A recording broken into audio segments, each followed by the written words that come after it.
Bom dia, pessoal. Então, nós vimos que depois da Segunda Guerra Mundial, os Estados Unidos assumiram a cabeça desse bicho, que é o sistema capitalista, digamos, né? E agora nós vamos ver como isso aconteceu e no próximo vídeo a gente vai ver depois como ele operou no pós-guerra até praticamente os dias de hoje, como que ele começou o modelo a fazer água, mas vai ser no próximo vídeo. Nesse vídeo a gente vai ver como os Estados Unidos chegou a ser a cabeça do sistema. Na verdade, essa região onde... Primeiro, os americanos se autodenominam americanos, certo? E eles dizem América, eles são a América, né? E tem muito brasileiro que não gosta disso, né? Eu, particularmente, não vou brigar com os americanos, e não vou chamá-los de estadunidenses aqui, sabe? Porque eu acho um saco ficar estadunidense. E também porque eu acho que cada um se chama do que bem entender, né, pessoal? Porque nós brasileiros... Tem uns que dizem, mas nós também somos americanos. Por que a gente se chama brasileiro, então? Né? Cada um se chama daquilo que quer. E tem um sentido os nomes, eu já falei para vocês. Porque nós brasileiros nos chamamos de brasileiros. Porque para nós o Brasil é um negócio que tem que dar lucro, certo? Né? E essa porra não dá lucro, né? Brasileiro, para quem não viu o meu vídeo, é a denominação assim de pedreiro, madeireiro, que a gente escolheu, podia ser brasiliano, podia ser brasiliense, não, a gente escolheu brasileiro. E os americanos se chamam americanos porque eles se sentem americanos. Eles não ficam idealizando, por exemplo, a Europa, eles se acham melhores que a Europa, né? Eles vieram para cá para fazer outra coisa, vocês me entendem? Então, eles se sentem efetivamente americanos, enquanto que a elite de todo o resto da América e também o povo, não é só a elite, endeusam ainda muito a Europa, o conquistador, né? Então, eles sim têm direito de se chamarem americanos. Então, e por isso que eles também assumiram a cabeça, porque precisava alguém que pensasse assim, precisava alguém que pensasse diferente para assumir essa cabeça, certo? E eles começaram ali como uma colônia pobre, porque foi meio que sobrou da América, né? Não tinha muitas riquezas naturais, então a Inglaterra pegou ali, fez uma colônia, onde foi o pessoal assim que estava descontente lá, né? Que queria fazer uma outra coisa, que se sentia inclusive mais puro que aquela podridão, né? Que se sentia superior, inclusive, aquilo queria fazer um mundo superior. O que acontece? Como eu já expliquei para vocês, o pessoal lá do outro lado da Europa, eles vieram para cá e acabaram parando em lugares parecidos com o que eles viviam. Então, o italiano parou na serra, o alemão parou nos vales, né? O português perto das águas, e assim por diante. E lá não foi diferente, né? E encontraram, inclusive, povos que tinham alguma semelhança de temperamento, enfim, viviam pelados lá, não, mas enfim, na essência eram parecidos, vocês me entendem?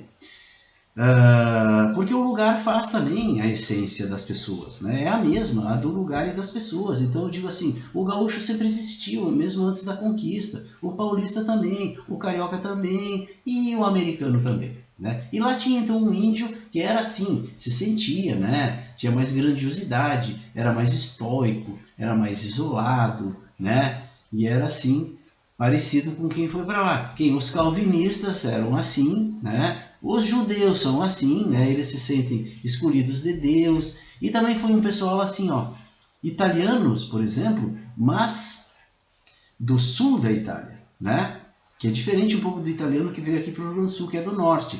Então o italiano do sul da Itália, ele é mais assim, como que eu vou explicar? Ele é mais materialista, ele é mais dinheirista, né? E ele é mais família, aquela história, minha família, né? Ele é mais assim, mafioso, né? Mafioso. Não é a minha família, eu mato, a minha família, sabe? E o capitalismo, pessoal, é assim. A moral dos negócios é essa aí mesmo, é meio de bandido. Então a gente fica às vezes idealizando. Não, mas a moral, o Marx dizia isso, né? Que o homem burguês, sei lá como ele dizia, não lembro agora, ele é santo quando vai para a missa. E quando ele vai trabalhar, ele não é nada santo, né? E o capitalismo é assim, o nosso sistema é assim. E nós nos beneficiamos disso. Nós nos beneficiamos disso. Para a gente ir para outro, a gente tem que entender. A gente tem que entender. É isso que vai levar a esses vídeos que eu estou aqui fazendo. Muito bem. Então os Estados Unidos começaram assim como uma colônia pobre, né? E a Inglaterra, claro que tinha leis que proibiam a colônia de fazer indústria, e ela só podia comercializar com a matriz. Só que a Inglaterra virou as costas um pouco para a colônia, que era meio pobre mesmo, e a Inglaterra estava muito voltada com as revoluções e guerras que constituíram a Inglaterra de uma maneira que ela fez a Revolução Industrial e se tornou a cabeça econômica do sistema, né, que eu falei para vocês. Eram guerras do tipo assim, internas, a Revolução Inglesa, que procurou passar de uma monarquia absolutista para uma monarquia constitucional, como é até hoje, que enfim, tem lá ainda a aristocracia, a família real, mas ela com leis que limitam os poderes e dão direito ao cidadão, ao negócio, o liberalismo, a liberdade,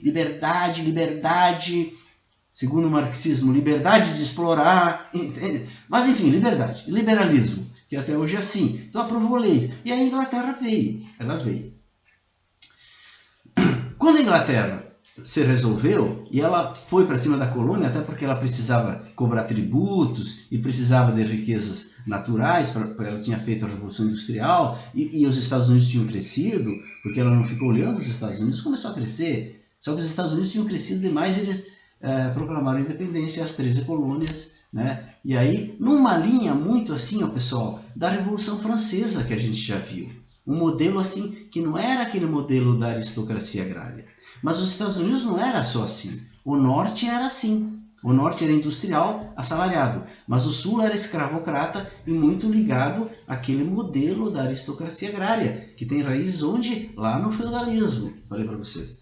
Mas no início eles se juntaram, né, para proclamar a independência. Mas depois eles começaram a aparecer os problemas. O sul, mais conservador, escravocrata, ele não queria dominar o norte, ou que o norte fosse diferente. Ele queria simplesmente se separar, né? Mas o norte disse, não, a união é tudo, a união é tudo. Olha, pessoal, isso é de uma coisa tão interessante que nós vamos ver adiante. Porque a burguesia, ela quer que tu continue junto com ela, vocês me entendem? Porque ela quer te explorar, ela precisa daquilo, vocês me entendem? E às vezes o pessoal da esquerda não entende isso. Ele quer destruir tudo para fazer uma coisa pura, mas não, porque as outras coisas têm que continuar vivendo. Mas nós vamos ver isso no momento certo, certo? Muito bem. Então, os Estados Unidos fez a guerra de secessão e os Yankees do norte dominaram, subjugaram os do sul. Até hoje. Até hoje o sul é conservador e tal. Bom, mas deixa para lá.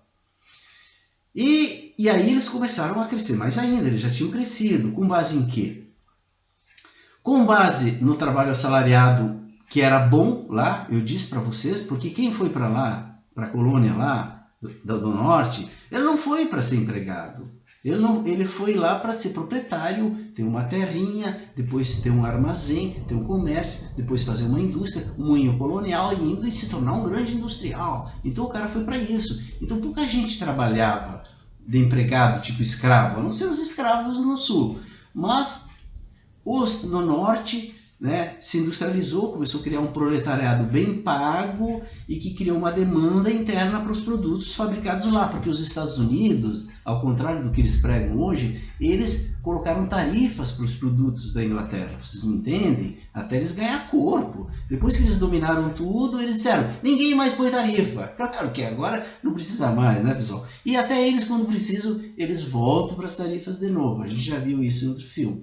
Mas isso é a cabeça, a gente tem que entender. A cabeça, ela age assim. Tinha um bem maior ali em jogo, que precisava que os Estados Unidos fossem a cabeça, vocês me entendem? É preciso a gente, para compreender as coisas e o mundo, a gente não pode julgar. Quem julga não consegue compreender. Então eu estou propondo aqui uma compreensão de todas as coisas, certo? E ele foi crescendo, não só ali, ele já antes da independência, ele começou a construir navios e comercializar ali com a América Central, vendia algodão, comprava cachaça, fumo, ia para a África, pegava escravos, trazia, vendia para o sul, o norte, enfim, os detalhes não me peçam, tá? Mas ele cresceu muito, né? Vocês lembram que eu disse que a Argentina, no final do século XIX, ela se achava que ela e os Estados Unidos eram os candidatos para ocupar a cabeça, já que a Inglaterra não estava conseguindo, vocês lembram? Pois é. E é verdade, os argentinos tinham razão, no final do século XIX, por aquela política da Inglaterra, das vantagens comparativas. Então, a Argentina produzia o quê? O melhor da mesa, digamos, que era a carne e o trigo, e era valorizado, né, naquele sistema do laissez-faire, vocês lembram, né? Não tinha intervenção do Estado, eu fabrico aqui o produto industrializado, tu fabrica o trigo. E a Argentina era rica, era um dos países mais ricos do mundo, desenvolvidos com cultura, muito com a cabeça na Europa, é verdade. Mas eles se achavam, né? Se achavam. Até hoje, eles se acham, ó, a única coisa é nós argentinos, o resto é o resto. Um pouco que nem os Estados Unidos, e aqui no Brasil tem lugares que são assim também, né, pessoal? Aqui no Rio Grande do Sul é muito assim, São Paulo é um pouco assim, deixa pra lá, tá? Mas a Argentina era bastante assim, era uma das matrizes desse pensamento que é muito centrado em si. Então ela podia ser a cabeça? Podia! Ela era rica? Era! Por que então que foi os Estados Unidos que assumiu? Por causa disso que eu expliquei para vocês. A parte capitalista, Revolução Francesa, iluminista, era mais forte que a parte agrária, vocês entendem? Então ela subjugou a parte agrária, que era o que era necessário para agora o que vinha, principalmente depois da Segunda Guerra Mundial, veio um novo sistema para o mundo que levou a classe trabalhadora ao paraíso, depois eu vou falar, certo? Né? E na Argentina, essa parte industrializada, que também era mais fraca, também existia, era mais fraca que a parte rural agrária, né? Então ela não conseguiu romper a casca do ovo, por isso que os Estados Unidos se tornou a cabeça, certo? De modo que em 1929, por exemplo, teve a grande crise no mundo, que era do sistema laissez-faire, vocês lembram? Né? Vou produzir mais, lucro, vou produzir mais. Daqui a pouco não tem demanda suficiente, as empresas quebram. Outra coisa que eu esqueci de falar, né? Naquele sistema é assim, vou produzir mais. Eu pegava dinheiro no banco, vocês me entendem? Aí eu produzia, vendia, pagava o banco, ganhei lucro, pegava mais dinheiro no banco. Aí quando eu não conseguia não vender, eu entregava as empresas para o banco, porque o banco nunca perde. Nunca perde. Depois nós vamos falar disso, tá? E não é do nosso interesse, inclusive, que os bancos quebrem, mas nós vamos falar disso mais adiante. E aí quebraram, né? E aí, em 1929, teve aquela grande crise que explodiu na Bolsa de Nova York. Por quê, pessoal? Porque a Bolsa de Nova York, ela já competia e ganhava da City Londrina, né? Elas competiam. Só que a Bolsa de Nova York era mais moderna, mais arrojada, mais inventiva, né? Mais inovadora. Então, o pessoal mandava o dinheiro para lá, e quando deu aquela crise, quebrou as ações, todo mundo. Os Estados Unidos entrou numa recessão profunda, com desemprego, com fome, né? E aí o presidente era o Roosevelt, né? O Roosevelt, então, começou a falar com um, começou a falar com o outro, né? E ele construiu o New Deal, o novo acordo, né? Que foi um acordo assim, ó, que o Estado entrou, né? Com o dinheiro, né, para incentivar a produção e a demanda, e retomou, que era uma ideia do Keynes. Então o Roosevelt chamou o Keynes. O Keynes dizia assim, o laissez-faire não funciona, vocês me entendem? Porque, pessoal, assim, ó, nesse momento, a maioria das pessoas no mundo diziam assim, ó, não adianta, o socialismo vai vir e tomar conta de tudo. Olha lá a Rússia, ela não tem crises, ela cresce, que nem a China hoje, né? Ela cresce, não interessa. E nós aqui, ó, pum, ele vai acabar. O Marx tem razão. A maioria dizia isso. E o Keynes dizia, não, pessoal, não é isso. Sabe o que é? A gente tem que entender que a gente está fazendo errado. O laissez-faire não funciona. O Estado, ele tem que, na hora em que da recessão, o Estado tem que entrar, porque o empresário não vai entrar. A empresa privada, ela não vai lá investir quando está ruim. Ela vai ficar aqui, eu guardei o meu dinheiro, vou ficar esperando. O Estado, em nome da sociedade, tem que entrar. Ah, mas não tem dinheiro. Então fabrica dinheiro, esse negócio de lastro em ouro, não sei o quê. Isso aí é uma herança antiga, uma relíquia, sei lá. O Keynes dizia isso. Esquece isso aí. Né? Entra o Estado com força, aí ele vai criar emprego, criar demanda, as pessoas se animam e aí... E os Estados Unidos fez isso, e ele tirou o mundo da recessão. Então ele já começou, no entre guerras, a liderar o mundo, certo? Mas também o Roosevelt, ele falou também com Ford, porque os Estados Unidos tinham feito a segunda revolução industrial, certo? E era o quê?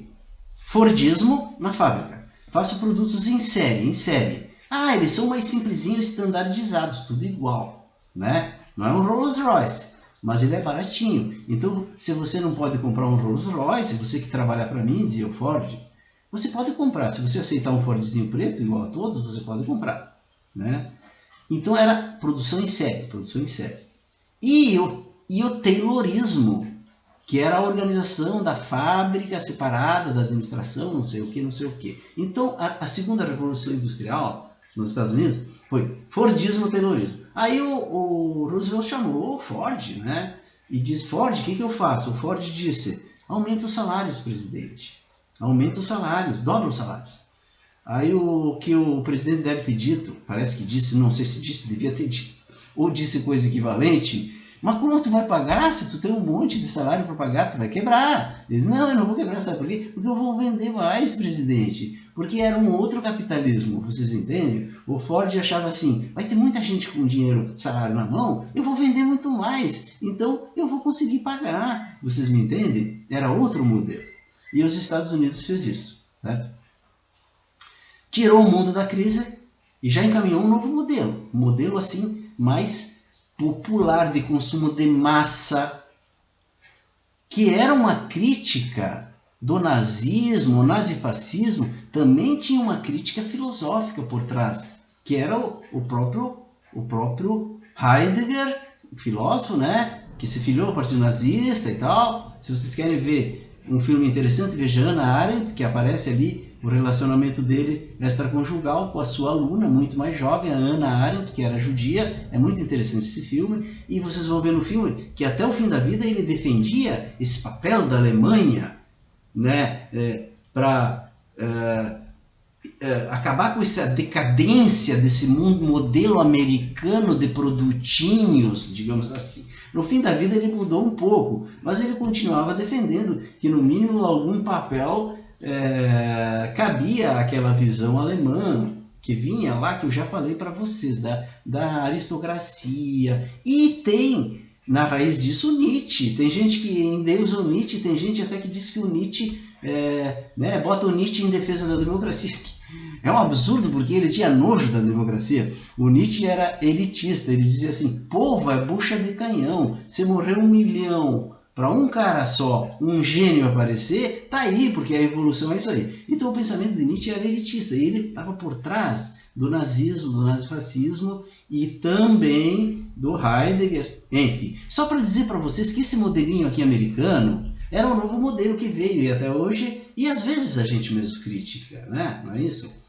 E o mundo medieval, da aristocracia, tinha uma crítica a isso, estava por trás também do choque da Segunda Guerra Mundial, da Primeira e da Segunda. Muito bem. Mas esse modelo foi adiante, e aí o que aconteceu? Aconteceu a Segunda Guerra Mundial, né? Se chocaram de novo. A Europa já estava meio mancando da primeira, foi para a segunda, morticínio, destruição. Durante a Segunda Guerra Mundial, principalmente, quem forneceu os produtos foi os Estados Unidos. O que acontece? Pagos com o quê? Com as reservas de ouro. O ouro acabou praticamente todo nos Estados Unidos, e aí acabou a Segunda Guerra Mundial, se fez o acordo de como o mundo iria funcionar, e foi em Bretton Woods. E já estavam as cartas lançadas, né, pessoal? Só que ali teve algumas disputas muito interessantes de nós discutirmos no próximo vídeo. Que o Keynes, por exemplo, não concordava que o dólar fosse a moeda internacional. Ele defendia uma outra moeda acima de todas as nações, emitidas por uma organização supranacional, digamos, como o FMI, digamos, né? Mas os Estados Unidos bancou e não adianta, porque se os Estados Unidos não concordassem, o dólar já era moeda internacional naquele momento. E seria moeda internacional porque ele tinha todas as reservas do ouro e era uma potência comercial. Ele inclusive teve que ajudar a Europa, o Japão, a Alemanha, todo mundo a se recuperar. Mas isso nós vamos ver como passou a funcionar depois que os Estados Unidos se tornou efetivamente a cabeça desse sistema. Um abraço.